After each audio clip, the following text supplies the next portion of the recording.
نحمده ونصلي ونسلم على رسوله الكريم اما بعد فاعوذ بالله من الشيطان الرجيم بسم الله الرحمن الرحيم ان الله وملائكته يصلون على النبي يا ايها الذين آمنوا صلوا عليه وسلموا تسليما اللهم صل على سيدنا محمد وعلى آل سيدنا محمد وبارك وسلم۔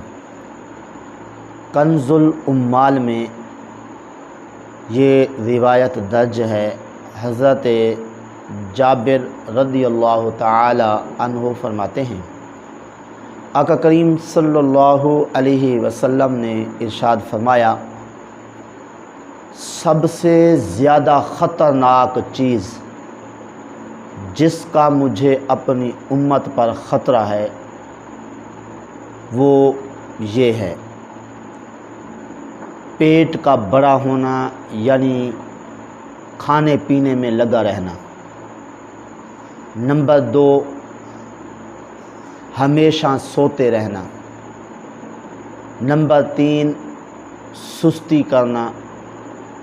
نمبر 4، یقین کا کمزور ہونا۔ تو اس حدیث پاک سے ہم سب حضرات کے لیے، حاضرین و ناظرین کے لیے بہت بڑا سبق ہے کہ ہر وقت بس کھانے پینے میں لگے رہیں، کوئی کام نہ ہو، کبھی کچھ کھا رہے ہیں، کبھی کچھ کھا رہے ہیں، کبھی کچھ کھا رہے ہیں۔ حالانکہ حکم یہ ہے کہ ایک مرتبہ کھا لیں، پھر کھانے کے بعد کھانا نہ کھائیں جب تک پہلا ہضم نہ ہو۔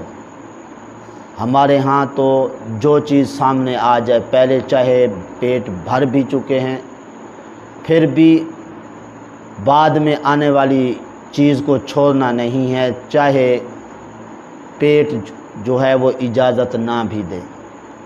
تو اس لیے کم کھانا جو ہے یہ اچھا عمل ہے، خصوصاً طالب علم کے لیے تو کم کھانا، کم سونا، مطالعہ زیادہ کرنا، تہجد کی نماز پڑھنا، یہ اہم باتیں ہیں۔ تو اس لیے کھانے پینے میں ہر وقت نہیں لگے رہنا چاہیے، یہ سمجھ کر کہ آقا کریم صلی اللہ علیہ وسلم نے فرمایا میری امت پر یہ خطرناک چیز ہے، اور وہ بھی سب سے زیادہ خطرناک۔ دوسری چیز فرمایا کہ ہمیشہ سوتے رہنا، اپنی ذمہ داری کو ذمہ داری نہ سمجھنا، اور اپنے شوق ذوق سے کام نہ کرنا۔ جو بھی اپنے ذمہ کام ہے جی بس سونا ہے، کھانا ہے، چلنا پھرنا ہے، جو ذمہ داری ہے اس کی طرف توجہ نہ دینا۔ آقا کریم صلی اللہ علیہ وسلم کیا فرماتے ہیں، سب سے خطرناک چیز ہے جو مجھے اپنی امت پر جی خطرناک محسوس ہوتی ہے۔ اور تیسری چیز فرمایا سستی کرنا، غفلت کرنا، جی اپنی ذمہ داری کو ذمہ داری نہ سمجھنا۔ یہی وجہ ہے ایک حدیث میں مشکوٰۃ شریف میں آقا کریم صلی اللہ علیہ وسلم نے فرمایا، دنیا اور دنیا میں جو کچھ ہے وہ ملعون ہے، لعنتی ہے، سوائے اللہ تعالیٰ کے ذکر کے اور حامل قرآن کے، اور جو اللہ تعالیٰ کے چیز قریب کر دے۔ تو اللہ تعالیٰ کے قریب کرنے والی چیز اللہ کا ذکر اور حامل قرآن۔ حامل قرآن کا کیا مطلب؟ قرآن پاک پڑھنے والا، چاہے وہ قاری ہو، چاہے وہ قرآن سیکھ رہا ہو، ابھی طالب علم ہو، مفسر ہو، جی جو بھی قرآن پاک سے تعلق رکھنے والا وہ حامل قرآن میں ہے۔ فرمایا یہ جو ہے لعنتی نہیں ہے، ملعون نہیں ہے۔ اب یہ دنیا میں جو کچھ ہے ملعون ہے، اس کا کیا مطلب؟ فرمایا جو چیز اللہ تعالیٰ سے غافل کر دے، جو چیز اللہ تعالیٰ سے غافل کر دے وہ دنیا ہے۔ تو لہٰذا یہ جو سستی کی جاتی ہے اپنی ذمہ داری سے، تو یہ بھی کیا ہے؟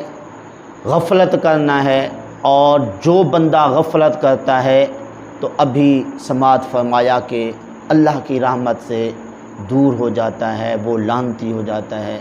تو اس لیے کوشش کریں سستی کرنے سے اور ہمیشہ سوتے رہنے سے، ہمیشہ کھانے پینے سے پرہیز کرنا چاہیے۔ اور چوتھی چیز فرمایا کہ یقین کا کمزور ہونا، کہ کسی کے اوپر نہ اعتماد کرنا، چاہے وہ سچا بھی ہو، کیونکہ کوئی بات کر رہا ہو اس کی بات پہ بندہ یقین نہ کرے، یہ بھی حدیث کے اندر خطرناک چیز بتائی گئی ہے، جس کا بہت بڑا نقصان، جس کو انشاءاللہ کبھی پھر عرض کروں گا۔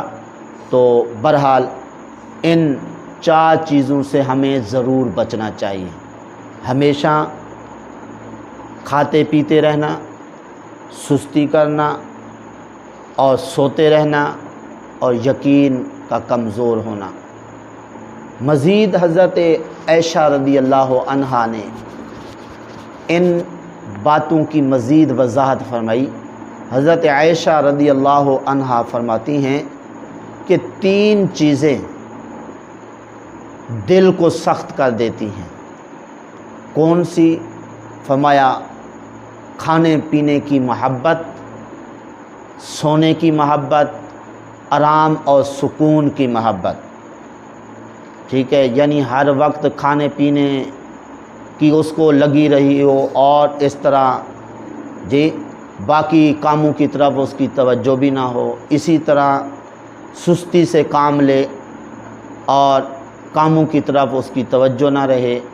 راحت اور سکون سے محبت اور پیار، یعنی ہر وقت کہے بس مجھے تو کچھ کرنا بھی نہیں چاہیے، جی مجھے کوئی اوکھا کام یا مشکل کام کرنا ہی نہیں چاہیے، بس اسی کے اندر وہ لگا رہے۔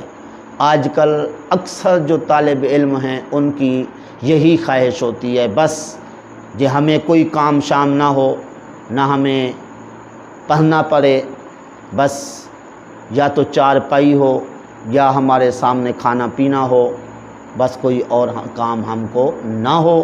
تو اس صورت میں ذرا دیکھ لیں کہ حضرت عائشہ نے کیا فرمایا کہ ان چیزوں سے دل سخت ہو جاتے ہیں۔ جب دل سخت ہو جاتے ہیں تو کیا نقصان ہوتا ہے؟ دل سخت والا بندہ اللہ تعالیٰ سے دور ہو جاتا ہے، اللہ تعالیٰ سے دور ہو جاتا ہے، اللہ تعالیٰ کے قریب نہیں رہتا۔ پھر آخر جب دل سخت ہوتا ہے، وہی سخت دل والا بندہ نہ اپنے ماں باپ کا ادب و احترام کرتا ہے، نہ استادوں کا، نہ بڑوں کا، جی معاشرے کے اندر جی اس کو اچھی نگاہ سے نہیں دیکھا جاتا۔ تو اس لیے اگر چاہتے ہیں دنیا و آخرت میں عزت ملے تو ان تمام باتوں سے جو حضور نے فرمائی کہ خطرناک ہیں، اور اس طرح حضرت عائشہ نے فرمایا دل کو سخت کرنے والی ہیں، ان سے ہمیں بچنا چاہیے۔ دعا ہے اللہ تعالیٰ کی بارگاہ میں جو کچھ کہا عمل کی توفیق عطا فرمائے۔